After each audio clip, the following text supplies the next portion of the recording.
Salut tout le monde, comment ça va? J'espère que vous allez bien, que tout se passe bien pour vous. Aujourd'hui, je vous retrouve pour une nouvelle vidéo. Troisième jour du Ramadan, dans la joie et la bonne humeur. Vraiment, moi je pète la forme, je suis de très bonne humeur. Je sais pas si c'est grâce à mes compléments alimentaires que je sois en forme comme ça, ou si c'est juste naturel, mais je pense quand même que c'est dû quand même au fer que je prends, parce que je me sens pas du tout fatiguée ou épuisée ou quoi. Je prends aussi, comme je vous ai dit, de la vitamine C, donc je pense que ça doit être en partie pour ça. Par contre, en ce qui concerne les douleurs de dos, hier c'était encore pas possible, donc merci énormément pour toutes les idées que vous m'avez données. Franchement, je pense que je vais finir par tout essayer.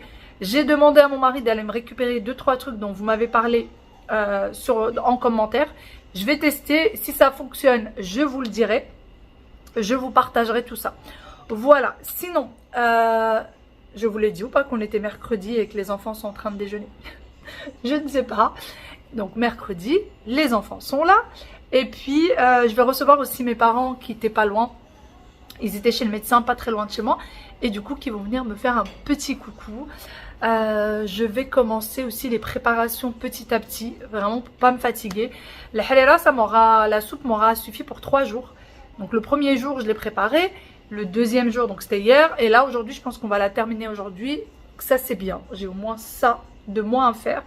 Et puis, je voudrais aussi préparer un gâteau que j'ai beaucoup vu et que j'aimerais tester et vous montrer. On va voir.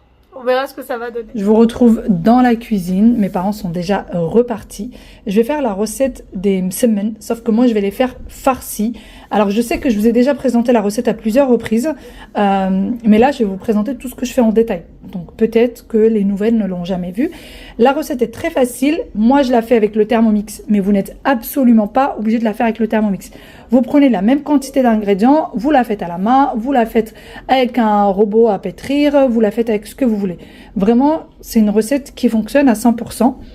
Vous avez 250 g de farine, 150 g de semoule de blé dur fine. Alors, c'est pas de la semoule fine qu'il faut prendre, c'est de la semoule extra fine. Sur le paquet, il faut qu'il y ait écrit extra fine. Sinon, votre pâte à msemen, elle va pas être réussite, elle va se déchirer, elle va pas être bien. Ensuite, on a du sel et de l'eau. Une demi-cuillère à café de sel et 250 g d'eau. C'est tous les il faut que ça pour le moment. Ensuite, pour étaler la pâte, etc., il faut de l'huile, mais je vous montrerai ça. Donc voilà. Je vous les remonte si jamais vous voulez faire une capture d'écran. Pour la semoule, c'est écrit en gras extra fine. Donc si jamais il y a juste écrit fine, il ne faut pas la prendre pour le msemen. Il faut absolument l'extra fine pour qu'elle soit parfaite. La première chose du coup que je commence, c'est la préparation de la pâte pour le msemen, puisqu'il faut vraiment la préparer bien à l'avance. Elle a besoin d'énormément de repos pour qu'elle soit facile à façonner et donc facile à étaler. Je commence par mettre la farine. Ensuite, je vais venir mettre la semoule extra fine et vraiment, j'insiste encore une fois sur l'extra fine. Alors, c'est une toute petite quantité que vous propose le Thermomix, mais si vous en voulez bien plus, il suffit tout simplement de doubler, voire de tripler les ingrédients. Si vous êtes vraiment une grande famille ou que vous avez besoin exceptionnellement de faire des grandes quantités, eh bien, triplez les ingrédients. Le sel et l'eau. Et c'est parti pour 5 minutes de pétrissage. Ensuite, je vais laisser poser la pâte dans le robot pendant à peu près une demi-heure. Et pendant ce temps-là, je vais venir préparer la farce. Pour ça, j'ai besoin de 2 oignons. Je ne vais pas mettre de viande à l'intérieur, mais vous pouvez mettre du poulet haché, de la viande hachée, etc. Personnellement, je ne vais pas en mettre, je vais mettre que des légumes. Donc, j'ai besoin de 2 oignons, 2 gousses d'ail, un poivron jaune, un poivron rouge et un poivron vert. Je retire l'intérieur des poivrons et comme d'habitude, je ne vais pas les couper, mais je vais mixer.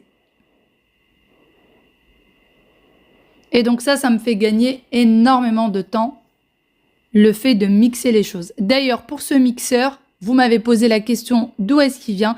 Je vous mets le lien en barre d'informations. Vous allez retrouver le lien Amazon pour pouvoir le prendre. Donc, je mixe tout à l'intérieur. La taille, c'est plutôt une taille moyenne. Je dirais pas que c'est une grande taille si jamais vous vous demandez. Mais quand vous voyez ce que je mets dedans, ça vous donne plus ou moins un indicatif par rapport à la taille du robot. Et voilà, une fois que j'ai tout mis à l'intérieur, je mets le tout sur ma plaque de cuisson. Il y a aussi de l'huile d'olive, comme vous l'avez vu, sur la poêle, du curcuma, du sel, du poivre, du gingembre. Et ensuite, je vais venir mélanger le tout et laisser cuire à feu très doux. Il faut vraiment que ça réduise au maximum et que ça ne brûle pas surtout et qu'on n'ait pas besoin de rajouter de l'eau. Donc c'est les légumes une fois de plus qui vont sortir toute leur eau naturelle. J'ai également besoin d'une botte de persil. Donc je viens la mettre correctement, je jette ce qu'il y a à jeter et ensuite je vais aussi venir mixer la botte de persil.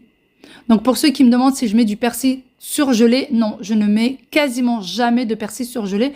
Je trouve que ça ne donne pas beaucoup de goût, donc je préfère le Bon, j'ai sorti la pâte d'une semaine, je l'ai posée là, elle est un peu collante comme vous pouvez voir sur mes mains, mais ça va, franchement ça va. Une assiette, j'ai un verre et on va faire avec ça. Personnellement, je n'aime pas quand les msemen sont trop gros, trop grands. Donc c'est comme vous voulez. Moi, la quantité que j'ai réussi à avoir, c'est celle que vous voyez juste devant vous. J'ai réussi à en avoir 7 de taille, je dirais, entre petite et moyenne. Et j'ai mis du coup la pâte en boule comme ça. Et là, je vais venir la badigeonner avec de l'huile de table, généreusement. Et on va le laisser poser autant de temps qu'il faut. Donc moi, ça va être une petite heure, je pense, le temps que tout ça soit cuit. Et qu'en plus de ça, ça soit froid. Parce que si la préparation, elle n'est pas froide, elle va déchirer la pâte. Donc on va vraiment attendre le temps qu'il faut. Puis j'ai du temps devant moi. Là, il doit être à peu près 16 h. Donc ça va, comme ça va se manger bien chaud. Donc je fais ça. Et ensuite, je vais filmer pour pas que la pâte, elle sèche. Même si on a mis de l'huile de tournesol, je vais venir quand même filmer.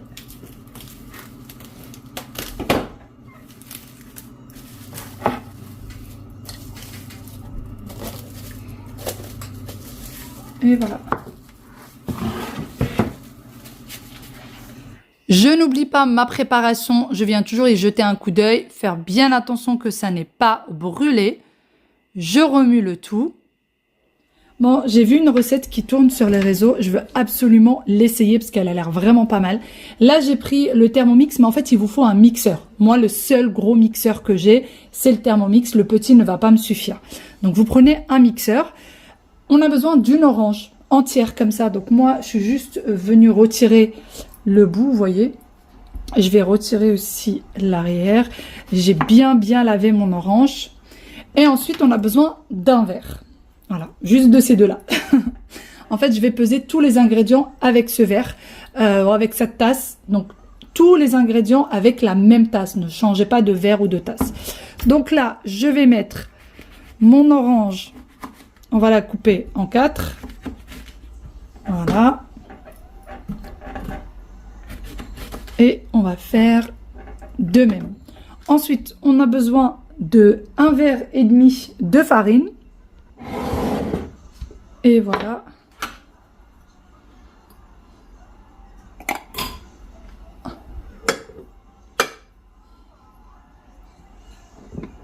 Et demi. Voilà. Pour ça. Ensuite, on a besoin d'un demi-verre d'huile de tournesol. Je vais retirer la farine. Et on va prendre le verre et on va le remplir. Donc la moitié du verre. Voilà. Ensuite, on a besoin également d'un demi-verre de lait. Et je vais remplir la moitié. Bon, j'espère vraiment que cette recette va être réussie parce que j'ai vraiment envie de goûter ce gâteau. Un demi-verre de lait. Je vais également y mettre un demi-verre de sucre.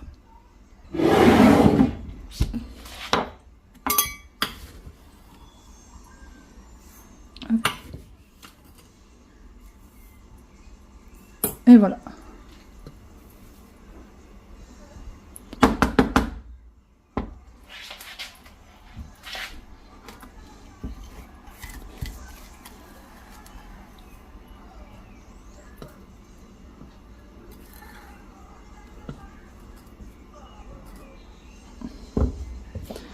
Et je vais retirer ça. Et j'ai besoin de 2 œufs.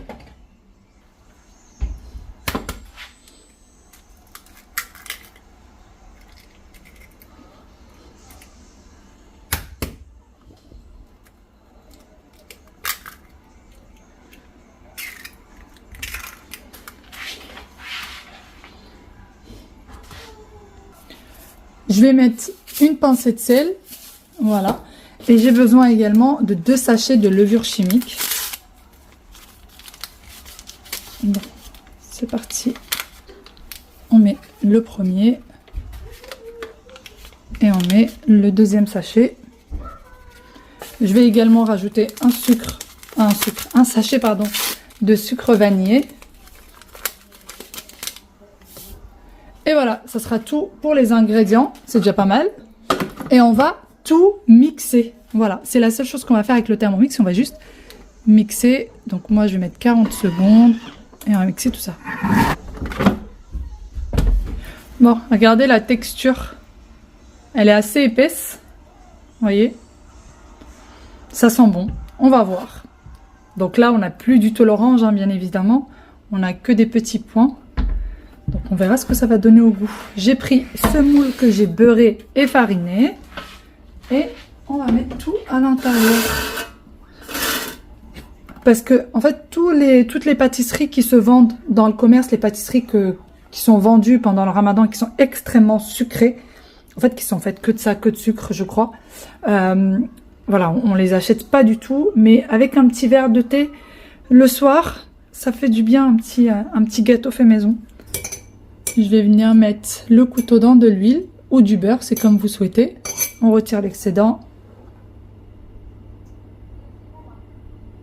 Et on fait ça.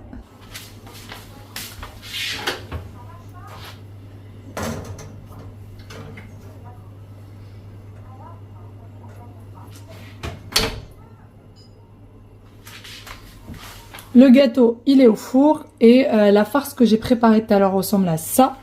Donc, il faut vraiment pas qu'il y ait des gros morceaux ou quoi que ce soit. Donc, ça a bien refroidi. Là, je vais rajouter du persil. Voilà. Je vais rajouter le persil. Alors, le persil n'a pas besoin de cuisson. C'est pour ça que je le mets à la dernière minute. Et ça va donner de la fraîcheur.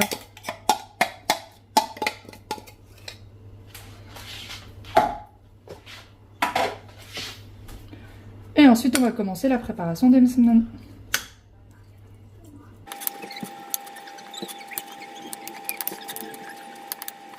Les msemen, c'est quelque chose vraiment de facile à faire. Souvent, les gens disent qu'ils ne les réussissent pas, qu'ils sont compliqués.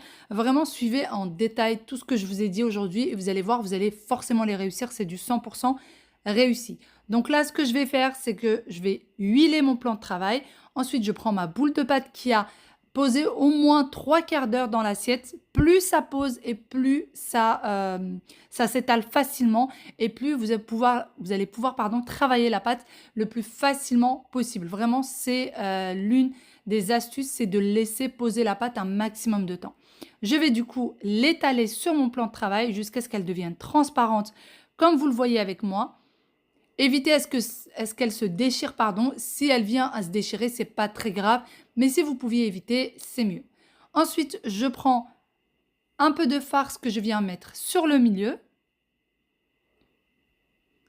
Et par la suite, je rabats un premier côté.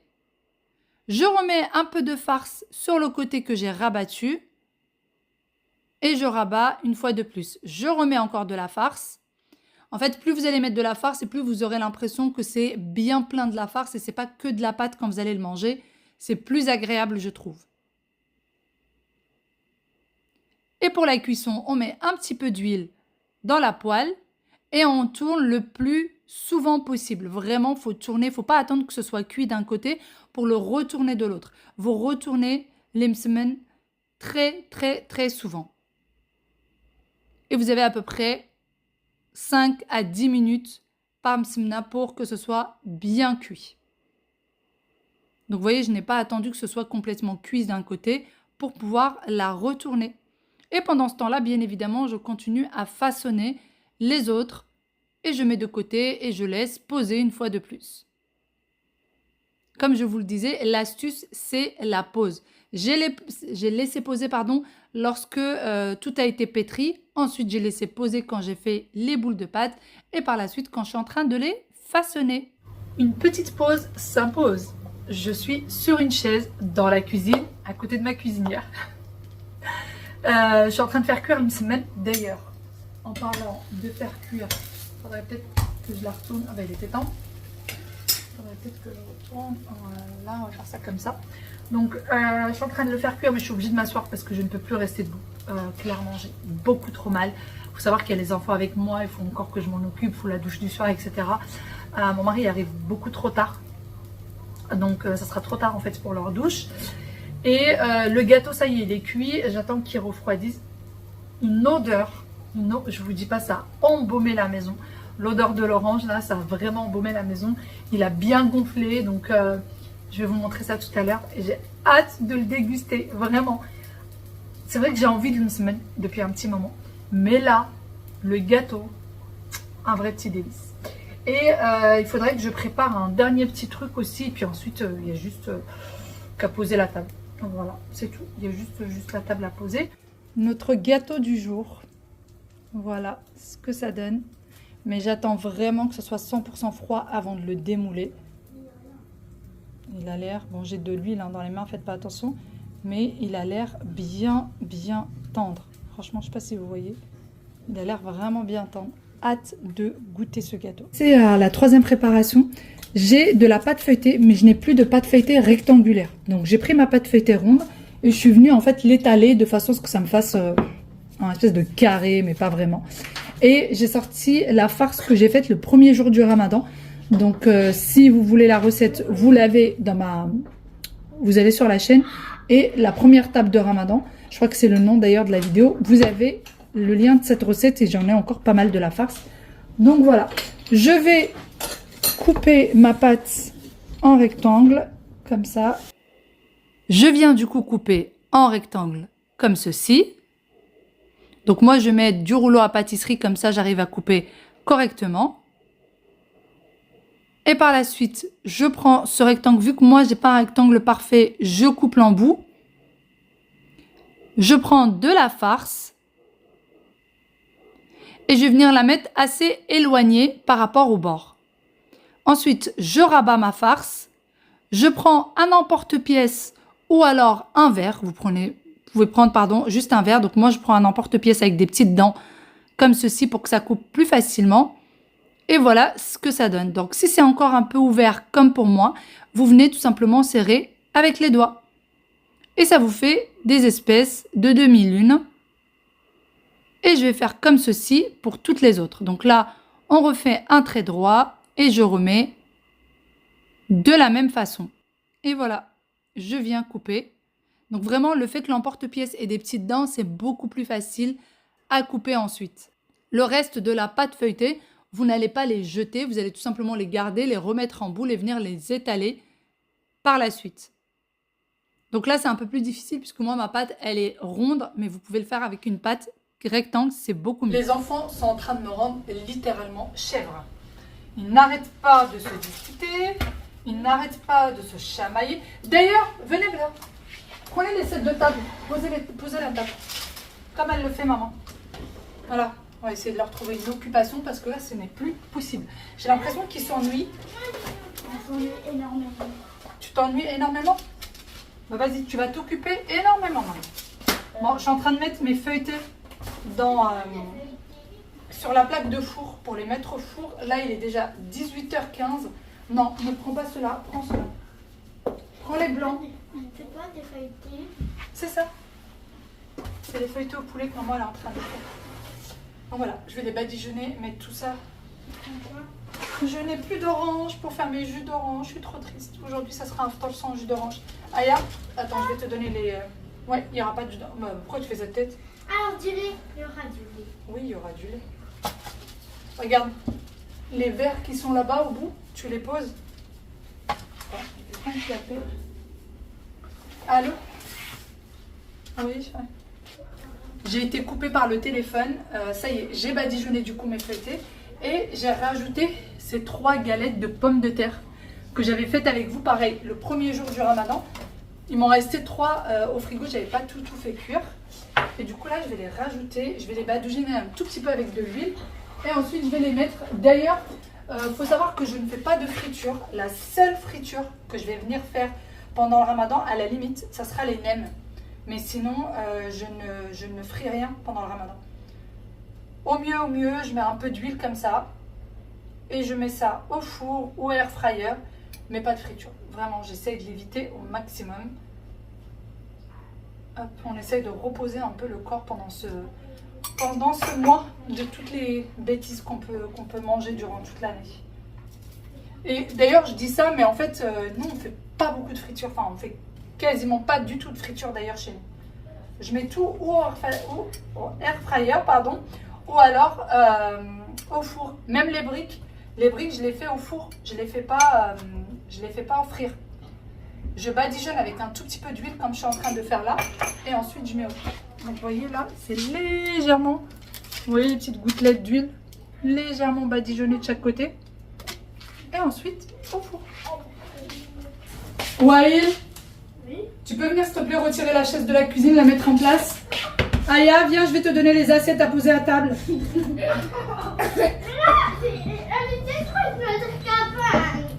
Oui, et maman qui c'est qui va l'aider. D'ailleurs, Aya, tiens, prends ça. Dans l'une d'entre elles, tu en fais 2 avec les dattes et une avec les gâteaux. Tu mets la chaise correctement à sa place. Tu as compris? Celle du milieu, tu mets les gâteaux.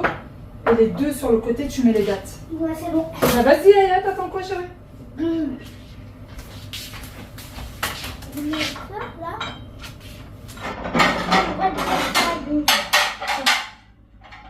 Allez. Pourquoi tu fais ça à moi, que tu me fais porter ces jours. Tu les poses joliment, hein? C'est quoi, je vais comme ça? Joliment. Voilà, tu mets pas tes mains à l'intérieur. Bravo, ouais. Mais t'as rien compris à ce que je t'ai dit. Je t'ai dit comme ça. Et voilà. Et là aussi, je veux des dattes. C'est pour ça que je t'en ai mis beaucoup de dattes. Tu as compris? Tu en mets là. Voilà. Hein? Les cornes? Qu'est-ce que tu me racontes? Mais là, il y en a trop. Mais oui, mais t'es pas obligé de tout mettre. Voilà, c'est bon. Est-ce que c'est bon? Comme ça, c'est bon. C'est normal, c'est des gâteaux. Oui, c'est bon. Tu prends les grandes cuillères maintenant. Et les grandes cuillères, ça se met à droite des assiettes.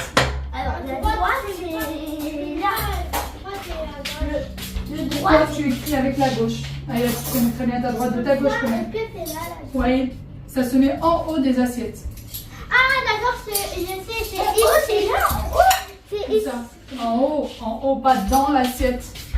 Voilà, c'est là que se mettent les grandes cuillères. Et c'est là que se mettent les petites cuillères. Tu fais quoi? Ah oui. Oh là là là là là là, ça craint. Et... oh là là là là là là là là. Et un petit boulet. Il fait savoir. C'est bon. Maman, je peux savoir. Qu'est-ce qu'il y a? C'est bon, stop. Arrête. Allez, viens, on va faire Qu'est-ce qu'il faut cette poser cabane. d'autre? Quelle cabane? Reviens ici. C'est pour ça que je voulais pas. Et voici à quoi ressemblait cette fin de journée. Donc les enfants m'aidaient à poser la table. Moi, j'essayais de fignoler les dernières petites choses en cuisine, tout en rangeant la cuisine parce que j'ai vraiment horreur du fait, après manger, de devoir me lever, de ranger la cuisine, etc. C'est vraiment quelque chose dont j'ai horreur. Je tiens à ce que le lave-vaisselle soit quasiment vide et que la cuisine soit rangée. Comme ça, il n'y a plus qu'à mettre la vaisselle qui se trouve sur la table dans le lave-vaisselle et comme ça, c'est terminé. Entre-temps, mon mari est arrivé et j'ai fini de poser la table. Notre table du jour. Donc, j'ai posé l'harira, j'ai également fait des petites salades, vraiment des mini salades, sucrées salées d'ailleurs, avocat, tomate, kiwi, Les pains qui restaient d'hier, je les ai réchauffés au four quelques minutes. Le gâteau était délicieux. N'en parlant même pas des petites demi-lunes, vraiment avec le poulet, excellente, excellente. C'est l'une de mes recettes préférées d'ailleurs. La harira, toujours aussi bonne et d'ailleurs, il va falloir que j'en refasse demain. Le msemen, ça a été dévoré en 2 temps 3 mouvements. Là, j'en ai posé que 3, mais il en restait 4 autres dans la cuisine. Et voilà à quoi ça ressemble. Sur ce, je vous fais de très gros bisous. À demain.